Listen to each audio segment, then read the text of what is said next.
Hey, this is Joe from Citrus County Porch Life bringing you a daily word for men for October 8th, 2024. And the word for today is persistent. The biblical quote is Proverbs 21:5, the New International Version. The plans of the diligent lead to profit, as surely as haste leads to poverty. Diligence is rewarded, persistence breaks down barriers. Pillars of rock in a cave are created by persistent water, which started with small drops, leaving deposits that formed into stalactites and stalagmites. Nature demonstrates that over time, despite strong resistance, stubborn determination wins. Consistency of action that is tireless and unrelenting yields results. Perhaps these are small adjustments that need to be made when facing a difficulty, but ultimately, if you are steadfast in your pattern of behavior, your effort will be rewarded. Despite a great deal of resistance, expressed hatred, and incredible suffering, Christ was determined to complete his mission. He died willingly and with great difficulty for us. May we have this same fortitude in doing the will of God. And the question for today is, what keeps you persisting at a task? And I might add to this that most of the apostles were also killed. They died willingly for the faith. And they persisted till the very end. Particularly Paul. I mean, they were really after Paul. He had been a great Jewish teacher. And then after his revelation from God, and Jesus told him his story, he became a defender of Christianity.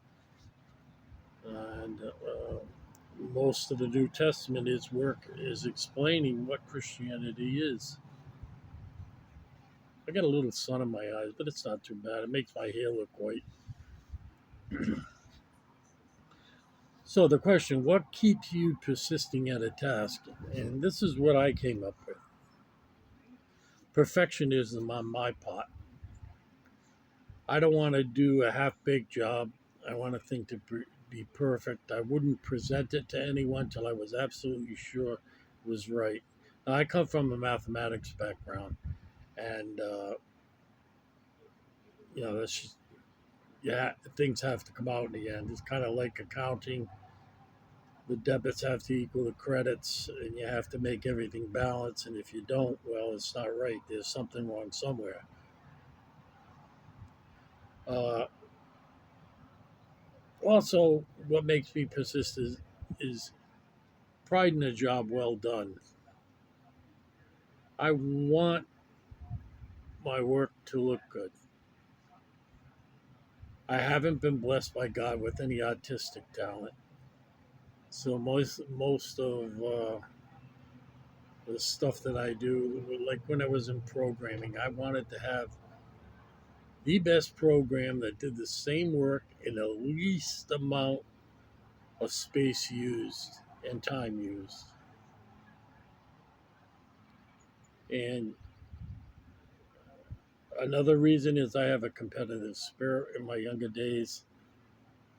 Say from age 5 through 21, I was a competitive swimmer in age group, high school, college, and it was just that I wanted to win.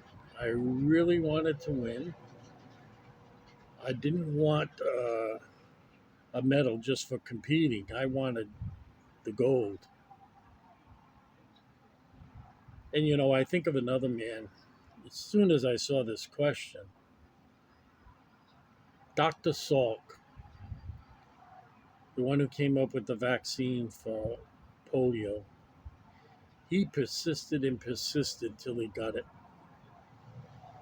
trying different different ways, but he got it, and it was a godsend.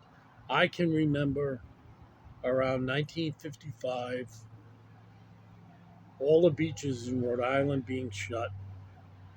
We lived in a project. It was brand new, just opened, and they had these a little pole where water came out for kids, and you could just run around. It was close to each house. Your parents could keep an eye on you.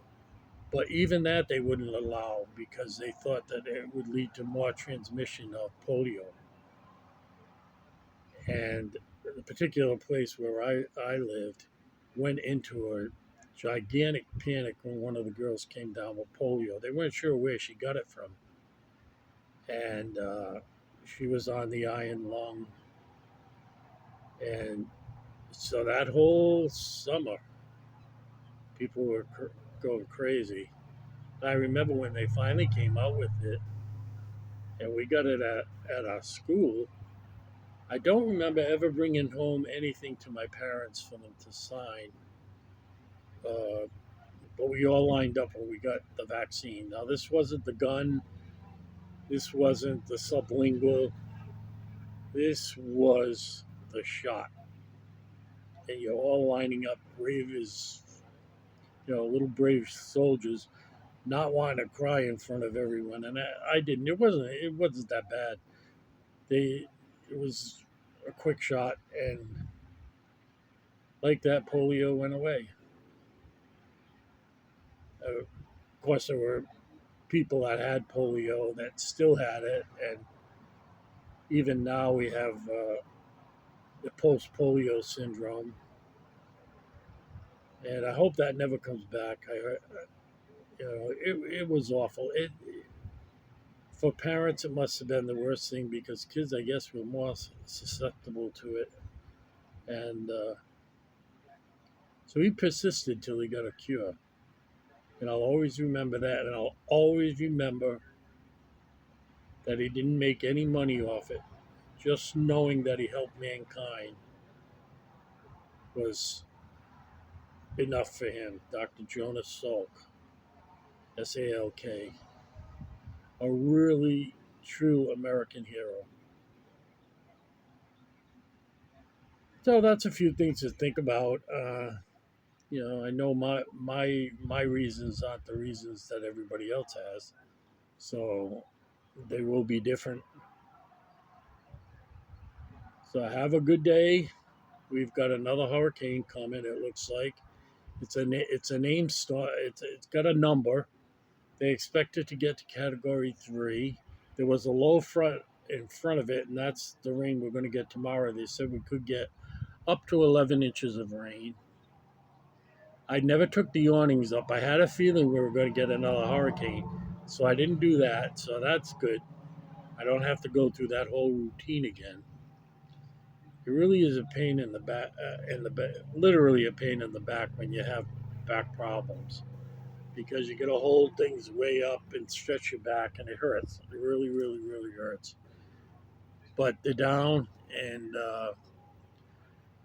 till the Gulf quiets down, I think I'll keep it that way. I don't know where my cat is. Sometimes he's up and back of me. Well, he's taken off. I gave him a piece of ham before. Maybe he went and slept. He loves ham. He loves it. And you don't see that flavor in any of the cat foods, but he's a different cat. When I got him, they told me he didn't like dry food. He absolutely loves dry food. So who knows? Well, have a good day, a safe day, and God bless.